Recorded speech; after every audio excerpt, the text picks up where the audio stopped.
संगत दे चरनां दी धूड़ आ ते संगत दा मोर्चा है ते मोर्चा चढ़दी कला दे विच संगत दे नाल ही है ते संगत अज इस गल दी गवाह कि मोर्चा चढ़दी कला दे विच है ते समय दी सरकार ये गल नोट कर लवे कि अज दे इकट्ठ तो बाद ये इकट्ठ दुगने तिगने होने आ ना कि घटने आ।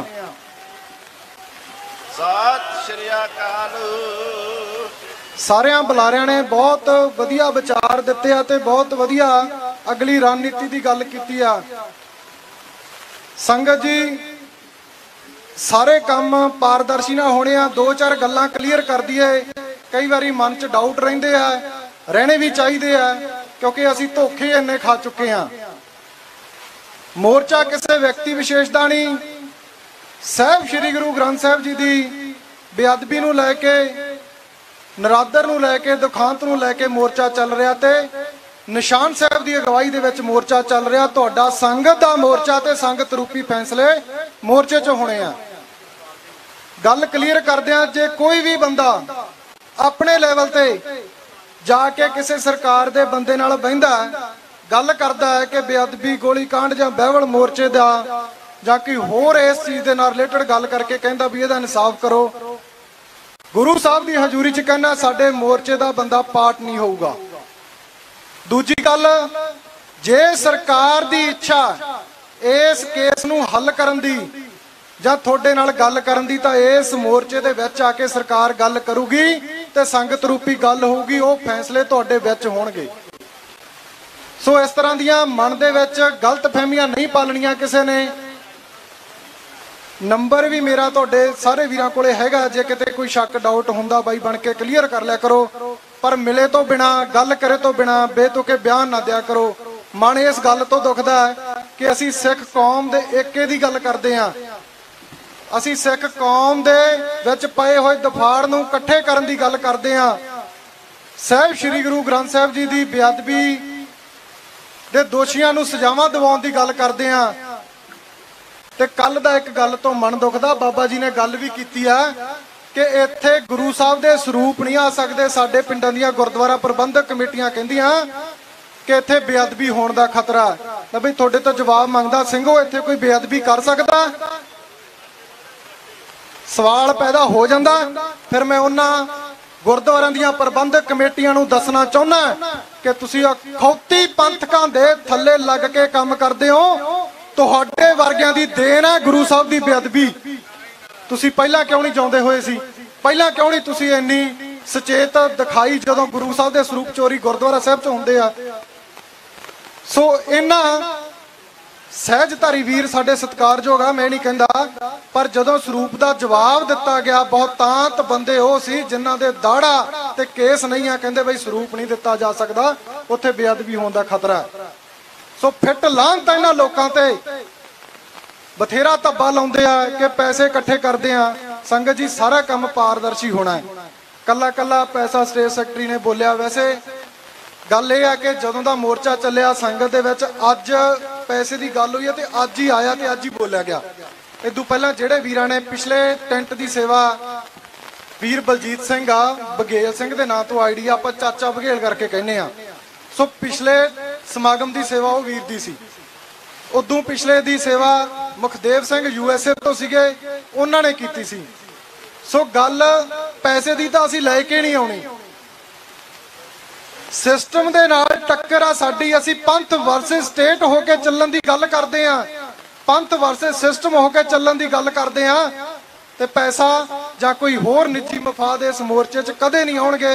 ये गुरु साहब की हजूरी च खड़ के गल करदे आ, क्योंकि गुरु साहब ने संगत ने सेवा बख्शी आ, सेवा निभा रहे आ, ते गुरु साहब समर्थ बख्शण, इन्नी क समर्था बख्शण, बल बख्शण कि एक शहीद दा पुत्तर कहाउण दा माण बख्शिया। मैनू माण है कि एक शहीद दा पुत्तर है, तो मैं उन्हां फलसफियां ते उन्हां राहां ते खरा उतरन दी कोशिश करूंगा। संगत दे विच फैसले होने आ ते संगत नूं निमरता सहित बेनती है कि मोर्चा पंजाब सरकार नूं की दिल्ली सरकार नूं पता लग सके कि साडे गुरु दी बेअदबी दे लई असीं अज भी उन्ने ही चिंतित हां जिन्ने 1984 च सी 78 ਚ ਸੀ, 2015 ਚ ਸੀ, ਸਾਡੀਆਂ ਚੀਸਾਂ ਅੱਜ ਵੀ ਉਨੀਆਂ ਹੀ ਆ। ਸੋ ਸੰਗਤ ਜੀ, 1 ਸਤੰਬਰ 2022 ਦਾ ਪ੍ਰਕਾਸ਼ ਦਿਹਾੜਾ ਆ ਰਿਹਾ।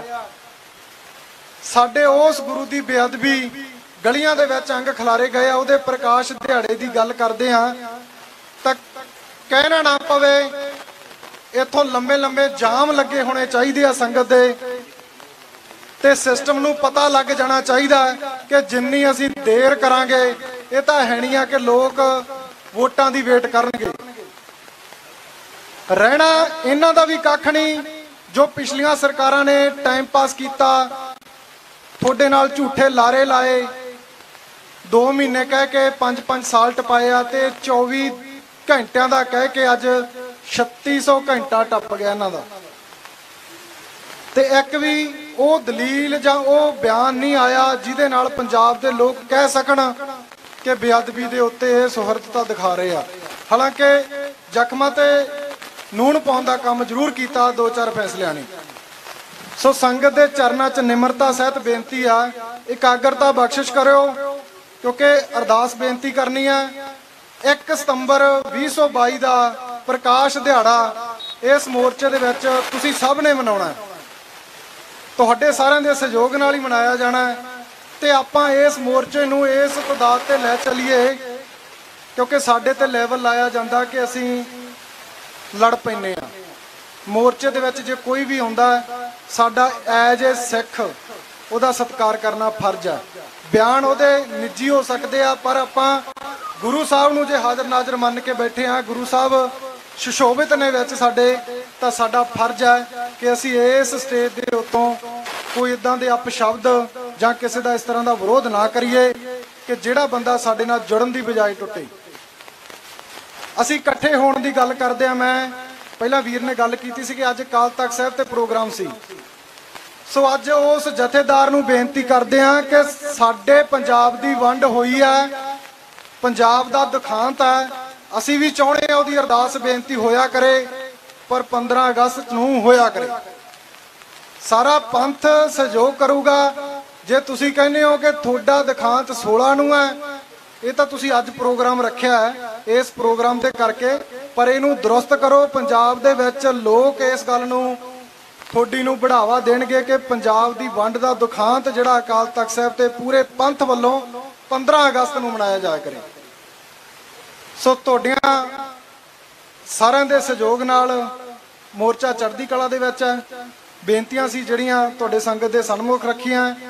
ਸੋ ਆਉਣ ਵਾਲੇ 1 ਸਤੰਬਰ ਨੂੰ ਜਿਹੜਾ ਪ੍ਰਕਾਸ਼ ਦਿਹਾੜਾ ਇਸ ਮੋਰਚੇ ਦੇ ਵਿੱਚ ਵੱਡੀ ਪੱਧਰ ਤੇ ਸੰਗਤਾਂ ਵੱਲੋਂ ਮਨਾਇਆ ਜਾਊਗਾ, ਤੇ ਆਪਾਂ ਇਸ ਪ੍ਰਕਾਸ਼ ਦਿਹਾੜੇ ਤੇ ਦੱਸ ਦਈਏ ਕਿ ਸਾਡਾ ਦਰਦ ਆ ਜਿਹੜਾ ਉਹ ਅੱਜ ਵੀ ਉਨਾ ਹੀ ਆ ਜਿੰਨਾ ਸਮਾਂ ਤੁਸੀਂ ਇਸ ਗੁਰੂ ਦੀ ਬੇਅਦਬੀ ਕਰਨ ਵਾਲੇ ਦੋਸ਼ੀਆਂ ਨੂੰ ਜਾਂ ਗੋਲੀकांड ਕਰਨ ਵਾਲਿਆਂ ਨੂੰ ਕਟਹਿਰੇ 'ਚ ਖੜੇ ਨਹੀਂ ਕਰਦੇ। ਸੋ ਦੂਸਰੀ ਬੇਨਤੀ ਜਥੇਬੰਦੀਆਂ ਦੇ, ਸੰਪਰਦਾਵਾਂ ਦੇ, ਸਾਰੀਆਂ ਟਕਸਾਲਾਂ ਦੇ ਮੁਖੀਆਂ ਨੂੰ ਆ ਕਿ ਆਪਾਂ ਇਕੱਠੇ ਹੋ ਕੇ ਗੁਰੂ ਸਾਹਿਬ ਦੇ ਸਨਮੁਖ ਹੋ ਕੇ ਅਰਦਾਸ ਬੇਨਤੀ ਕਰਕੇ ਆਪਾਂ ਚੱਲੀਏ। ਪੰਜਾਬ ਦੇ ਹੋਰ ਵੀ ਬਹੁਤ ਫੈਸਲੇ ਆ ਜਿਹੜੇ ਅਸੀਂ ਇਕੱਠੇ ਹੋ ਕੇ ਸਰ ਕਰਾਂਗੇ। ਇੱਕ ਦੂਜੇ ਤੇ ਦੂਸ਼ਣਬਾਜ਼ੀ ਲਾਉਣ ਦੀ ਬਜਾਏ ਅਸੀਂ ਆਪਣਾ ਏਕਾ ਬਣਾਈਏ, ਇਤਫਾਕ ਬਣਾਈਏ, ਤੇ ਆਉਣ ਵਾਲੇ ਦਿਨਾਂ ਦੇ ਵਿੱਚ ਜਿਹੜੇ ਆ ਫੈਸਲੇ ਚੜ੍ਹਦੀ ਕਲਾ ਦੇ ਹੋਣ। ਸੋ ਇੰਨੀਆਂ ਕੁ ਬੇਨਤੀਆਂ ਕਰਦਾ ਮੈਂ ਖਿਮਾ ਦਾ ਜਾਚਕ ਹਾਂ। ਜੇ ਕਿਸੇ ਦੀ ਸ਼ਾਨ ਦੇ ਖਿਲਾਫ ਕੋਈ ਵੱਧ ਘੱਟ ਸ਼ਬਦ ਬੋਲਿਆ ਗਿਆ ਹੋਵੇ ਤਾਂ ਮਾਫ ਕਰਨਾ। ਸੰਗਤ ਗੁਰੂ ਸਾਹਿਬ ਬਖਸ਼ਣਯੋਗ ਹੈ, ਬਖਸ਼ ਦੇਣਾ। ਵਾਹਿਗੁਰੂ ਜੀ ਕਾ ਖਾਲਸਾ, ਵਾਹਿਗੁਰੂ ਜੀ ਕੀ ਫਤਿਹ।